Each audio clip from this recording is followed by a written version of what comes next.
So we have annotated this text with the idea that we were going to be writing a summary when we were finished. So we wrote down that at 5:13 a.m. the shock came, the earthquake. Next we wrote the narrator and her husband feel the quake. Then we wrote after opening a jammed door, I forgot my Y here. They take shelter in the doorway. And then down at the bottom, we wrote, they see their son and motion for him to stand in his doorway. The earthquake got worse. Okay, so I think let's just kind of look at these things. At 5:13, the shock came. The narrator and her husband feel the quake. After opening a jammed door, they take shelter in the doorway. They see their son and motion for him to stand in the doorway. Okay, so if I was to summarize those things, I would probably say, well, let's write it.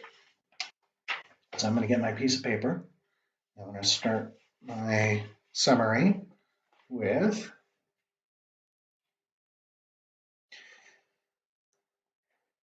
a sudden earthquake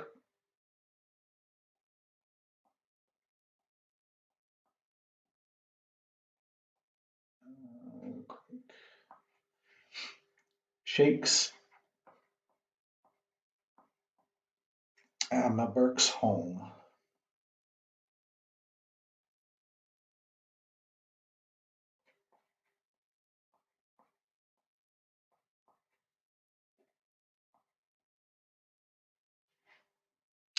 Period. Well, no, I think I'm going to keep going with that sentence. A sudden earthquake shakes Emma Burke's home, and she and her family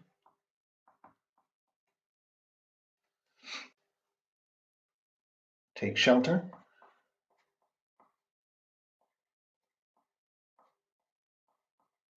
in the doorways.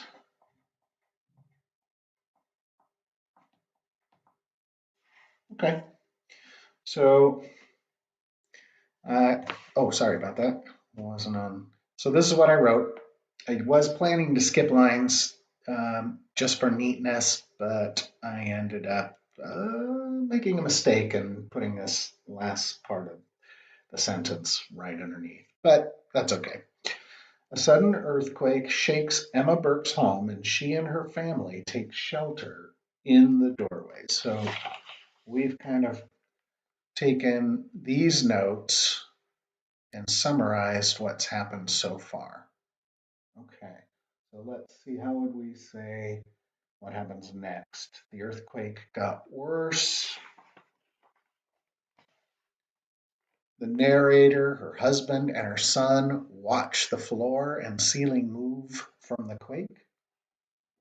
The narrator dresses quickly. They rush down to the street. Finally, they go back upstairs to see the devastation.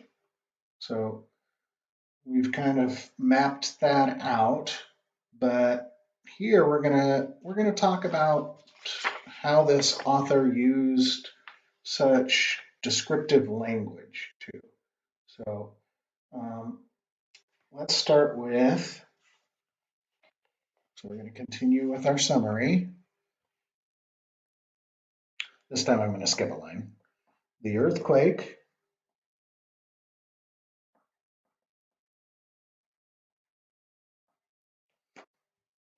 got worse.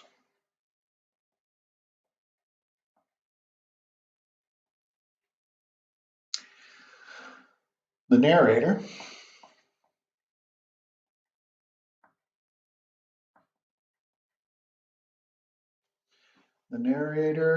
describes, she's very descriptive.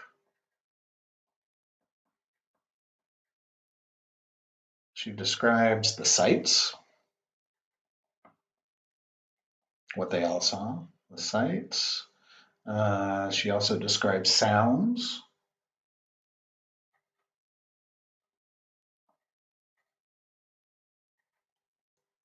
And she also describes her and her family's emotions. So let's see, how can we say that? The narrator describes the sights, sounds, and emotions she and her family experienced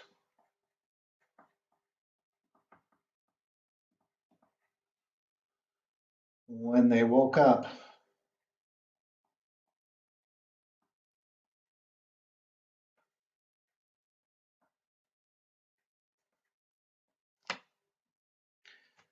in their apartment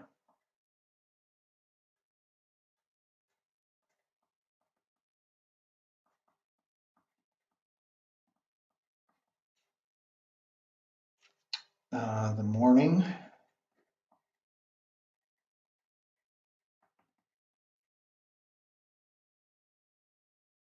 of the, let's see, she describes it as a violent earthquake, devastating. Yeah, devastating. Of the devastating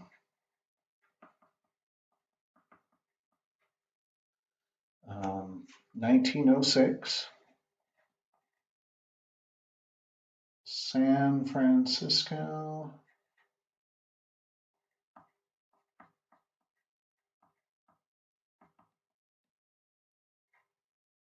earthquake. Whoops, forgetting to skip lines again. Earthquake. Oops. Quick. Period. Okay, let's see what I've got so far.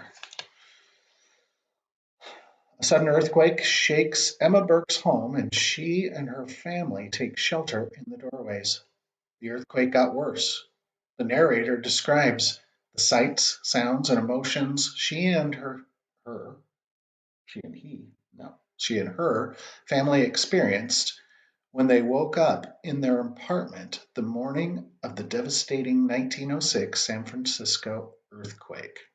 So that kind of shows you it's a, always a good idea to read back what you've written, even a bunch of times while you're doing your writing. But for sure, before you turn it in, read it to yourself. Make sure it makes sense. That's my big mistake. You guys notice it all the time. I leave the last letters off of words, mostly because I'm rushing. So I have to go back and make sure that I get everything. Okay, I'm not done yet though. So what else does she do? Oh, she retells or recounts. Yeah, recounts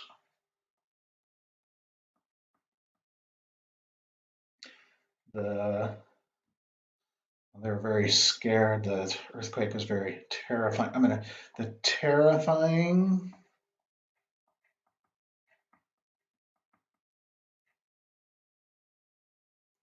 The terrifying first moments of the quake.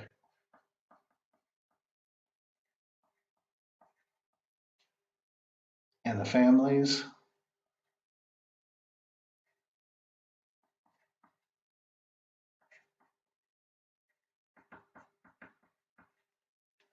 escape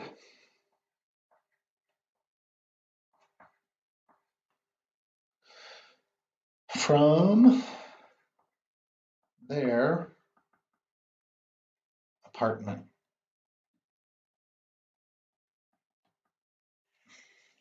All right.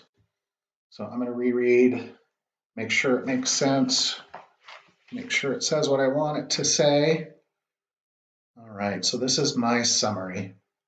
The sudden earthquake shakes Emma Burke's home, and she and her family take shelter in the doorways.